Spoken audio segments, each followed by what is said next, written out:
ത്രിയേക ദൈവത്തിന് സ്തുതി. യേശുവിൽ സ്നേഹവന്ദനം. ഒരു ഗ്രാമത്തിൽ നിന്നും ഒരു ബാലകൻ പട്ടണത്തിൽ വന്നു. അവനെ ഏറ്റവും അമ്പരിപ്പിച്ചത് പട്ടണത്തിലെ കത്തുന്ന ബൾബുകളാണ്. അന്ന് രാത്രി മുഴുവനും വിവിധ നിറങ്ങളിലുള്ള കത്തുന്ന ബൾബുകൾ അവൻ കൗതുകത്തോടെ നോക്കി നിന്നു. ചെറുതും വലുതുമായ ഈ ബൾബുകൾ കത്തി നിൽക്കുന്ന പട്ടണം എത്ര മനോഹരമാണ്! എപ്പോഴും വെളിച്ചം നിറഞ്ഞു നിൽക്കുന്ന ഈ പട്ടണം പോലെ എൻ്റെ ഗ്രാമത്തെയും ആക്കി തീർക്കണം. അവൻ്റെ സന്തോഷവും ഭാവനയും അനന്തമായി. രാവിലെ കടകൾ തുറന്നപ്പോൾ പല വർണ്ണത്തിലും വലുപ്പത്തിലുമുള്ള കുറേയേറെ ബൾബുകൾ അവൻ്റെ സമ്പാദ്യത്തിൽ നിന്നും വാങ്ങിക്കൂട്ടി. അതുമായി തൻ്റെ ഗ്രാമത്തിലെത്തി. വീടുകൾക്ക് മുൻപിലും വഴിയരികിലും മരങ്ങളിലുമൊക്കെയായി ബൾബുകൾ കെട്ടിത്തൂക്കി. അവൻ പറഞ്ഞു, നമ്മുടെ ഇരുട്ടുള്ള ഈ ഗ്രാമത്തെ ഞാൻ ശോഭയുള്ളതാക്കും. ഇനി മുതൽ നമ്മുടെ ഗ്രാമവും പ്രകാശിക്കും. രാത്രിയാകുമ്പോൾ ഈ ബൾബുകളെല്ലാം കത്തും. ഇരുട്ടിനെ നാം ഇനി ഭയക്കേണ്ട ആവശ്യമില്ല.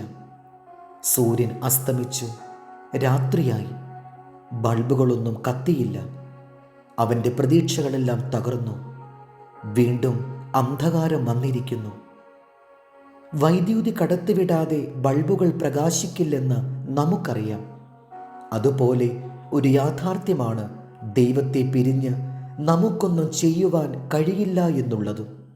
ഒരിക്കൽ യേശു പറഞ്ഞു, ഞാൻ മുന്തിരിവള്ളിയും നിങ്ങൾ കൊമ്പുകളുമാകുന്നു. ഒരുത്തൻ എന്നിലും ഞാൻ അവനിലും വസിക്കുന്നു എങ്കിൽ അവൻ വളരെ ഫലം കായ്ക്കും. എന്നെ പിരിഞ്ഞ് നിങ്ങൾക്കൊന്നും ചെയ്യുവാൻ കഴിയില്ല.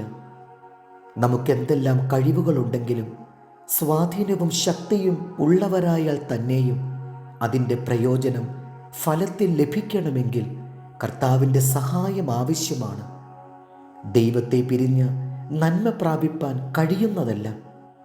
കർത്താവിനെ പിരിഞ്ഞ് സമ്പത്തിൻ്റെയും സൗകര്യങ്ങളുടെയും പിന്നാലെ ഓടുമ്പോൾ ഒന്ന് മനസ്സിലാക്കുക, ജീവിതത്തിൽ നിലനിൽക്കുന്ന ഫലം ലഭിക്കുവാൻ കർത്താവിനോട് ചേർന്ന് അവൻ്റെ നിത്യമായ വചനത്തിൽ വിശ്വസിച്ച് പിരിയാതെ വസിക്കണം. നമുക്കാവശ്യം ദൈവ സാന്നിധ്യമാണ്, കർത്താവുമായുള്ള ബന്ധമാണ്. സങ്കീർത്തനം 34:17.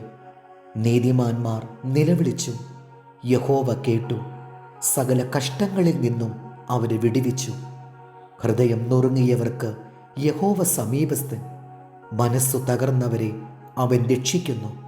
നീതിമാന്റെ അനർത്ഥങ്ങൾ അസംഖ്യമാകുന്നു, അവയെല്ലാറ്റിൽ നിന്നും യഹോവ അവനെ വിടുവിക്കുന്നു. ദൈവം നമ്മെ അനുഗ്രഹിക്കട്ടെ.